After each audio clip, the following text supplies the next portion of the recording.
E vamos aos vídeos de hoje. E a repórter da Jovem Pan, bolsonarista, passou uma vergonha ao vivo. Foi falar da questão dos containers do Lula, só que ela não sabia das informações corretas e teve que ser corrigida ao vivo. Galera, existe um estudo de uma universidade chamada USP, que é a Universidade de São Paulo, que diz que o bolsonarismo sofre de dissonância cognitiva. Não é o Rafael Prima aqui, que é ex-bolsonarista, que está dizendo. Existe um estudo, eles têm uma percepção fora da realidade, é um mundo paralelo. Mas assiste esse vídeo só para você compreender a vergonha que essa repórter passou, cara.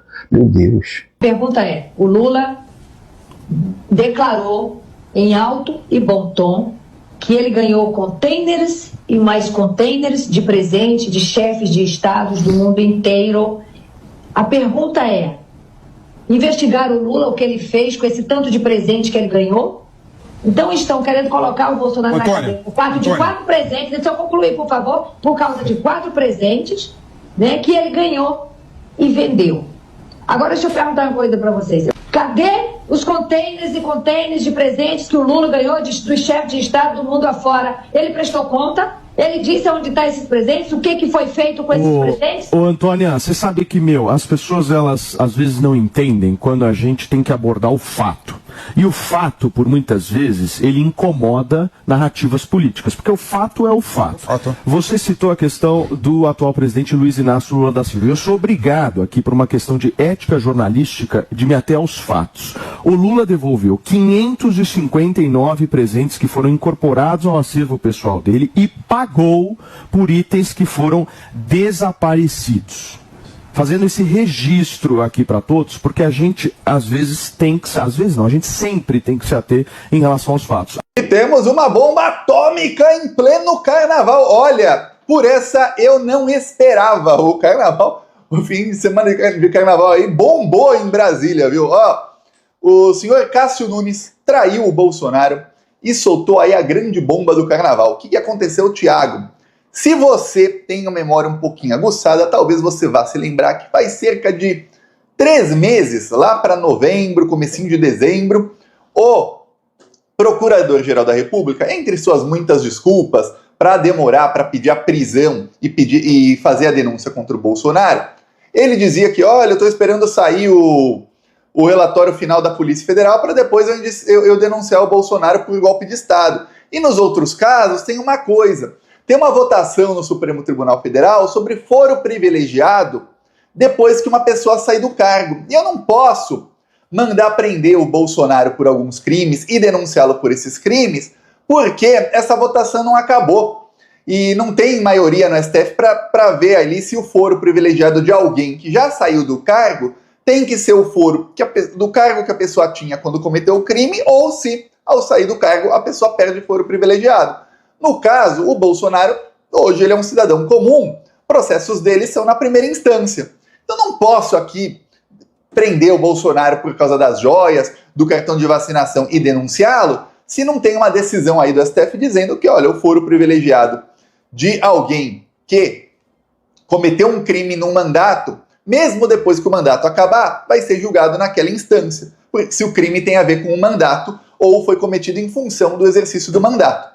Então, vai ficar um limbo jurídico. O STF tem que acabar essa votação. Só que, na época, o que aconteceu? O Cássio Nunes pediu vistas. E aí, ele sentou em cima do processo e o presidente do STF, o Barroso, ele poderia, depois de 3 meses, pressionar o Cássio Nunes e falar, olha, pelo regimento interno, você só pode paralisar uma votação por 90 dias. Já passou o tempo, seu voto, para a gente terminar logo a votação. Pois bem, Barroso não fez isso e o tempo foi passando. Passaram-se aí alguns meses, eis que, em pleno carnaval, Cássio Nunes libera o julgamento, que é o julgamento que Paulo Gustavo Gonet, Procurador-Geral da República, está esperando para pedir a prisão do Bolsonaro, que é o julgamento do foro privilegiado. Se você não sabe o que está acontecendo, é o seguinte, o argumento aí da defesa do Bolsonaro e o argumento aí de alguns juristas é que a lei, da maneira como está hoje, alguém tem foro privilegiado, vamos supor aí um presidente, se ele comete crimes, ele é julgado aí, ele é investigado pela Procuradoria-Geral da República e julgado direto no Supremo Tribunal Federal, que é o foro para presidentes, também é para deputados, senadores, ministros, etc. Mas, quando acaba o mandato, ele é um cidadão comum, não se elegeu para nada, não participou de eleição, então ele não tem foro privilegiado. Os processos dele vão para a primeira instância. Da maneira como a lei é hoje, seria dessa maneira, seria assim. Porém, o STF já estava votando e já tinha maioria, falei aqui errado, já tinha maioria, já tinha 6 votos a favor, para que o foro privilegiado fosse ali estendido. Ou seja, se ele era presidente e ele cometeu crimes como presidente, acabou o mandato, ele continua sendo julgado no STF. Por quê? Porque o que passou a acontecer é que muitos deputados e senadores, depois que eles mudavam, ou eles mudavam de cargo, um deputado virou senador, ou um deputado estadual virou federal, ou um federal virou estadual, ou perdeu a eleição, não quis disputar e perdeu o mandato, enfim, mudavam de cargo ou perdiam o cargo, e aí suas investigações e seus processos era tudo enviado para outra instância. E aí o que acontecia? Imagina um processo, uma investigação contra um deputado que está lá há 2, 3 anos investigando um crime do deputado. Aí está lá todas as provas, de repente ele perde o mandato e aí vai para a primeira instância. Até chegar lá a investigação, até uma equipe começar a pegar a investigação, demora, perde-se mais 1 ano, às vezes mais. O Ministério Público tem ali muitas funções, está bem atribulado. E aí o que acontece? Muitas vezes, na maioria das vezes, esses bandidos, que são os corruptos, eles aparelham o Estado e eles têm amigos no Ministério Público, no de juízes, nos seus próprios estados. Então fica mais fácil para eles serem investigados e julgados na primeira instância. Porque aí sempre dá um jeito ali de conseguir uma inocência. Aí depois da primeira instância vai para a segunda, que também é no mesmo estado. Às vezes são amigos do governador, o procurador-geral é amigo, e aí não dá nada. Aí quando o STF muda essa regra, e já passou a aplicar essa mudança, já está sendo aplicada, desde que tem maioria está sendo aplicada. O que acontece? Quando alguém comete um crime ali, começa a ser investigado, tudo mais, mesmo se mudar de cargo ou se perder o cargo, o mandato, continua a investigação onde estava e vai ser julgado onde estava, o que para os parlamentares é pior, porque eles vão ser julgados direto no STF, aí não tem para onde recorrer depois do julgamento. Não tem que esperar 4 instâncias para ser preso o bandido, já vai preso direto, que é julgado direto na última. Lembremos que a Constituição diz que só é preso depois do trânsito em julgado, que é o quê? O STF, quando não tem mais recurso. Então o STF começou a votar. Só que o Procurador-Geral da República meteu essa aqui, ó, lá atrás. Olha, eu sei que já tem maioria, mas até que a votação termine, não podemos dizer que a decisão está tomada.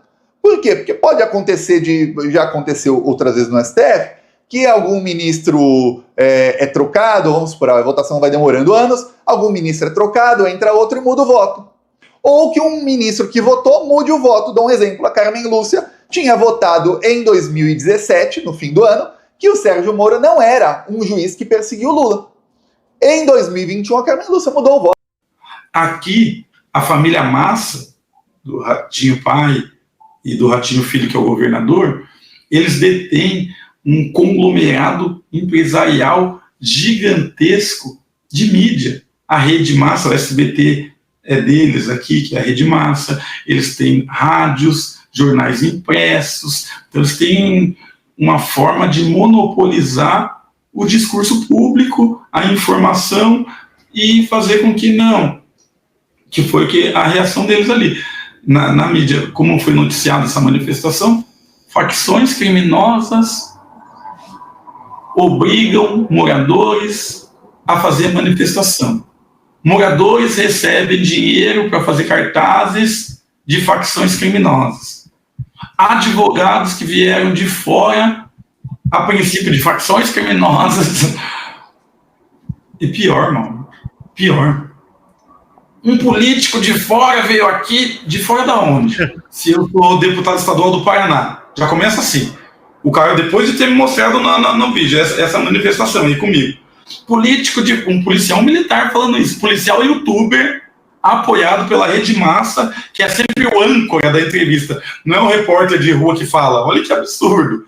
É um próprio policial militar fardado, que é 2 vezes funcionário do Ratinho. Uma como polícia militar, ou seja, do Estado, na função pública, e outro como âncora do jornal Rede Massa, função privada. Olha, Mauro, olha que absurdo. Sabia que, por exemplo, o Denian Couto, um deles, o Denian Couto, que é do Podemos, que é deputado estadual na Assembleia Legislativa do Paraná, ele é, ao mesmo tempo que ele é deputado e fiscaliza as atividades do governador, por ofício, por obrigação, ele é também subordinado e está na folha de pagamento do governador, porque ele é jornalista e apresentador da Rede Massa também. Se você chegou até aqui e não é inscrito ainda, se inscreva no nosso canal, compartilhe esse vídeo, deixe seu like que é muito importante e vamos combater o bolsonarismo. Valeu!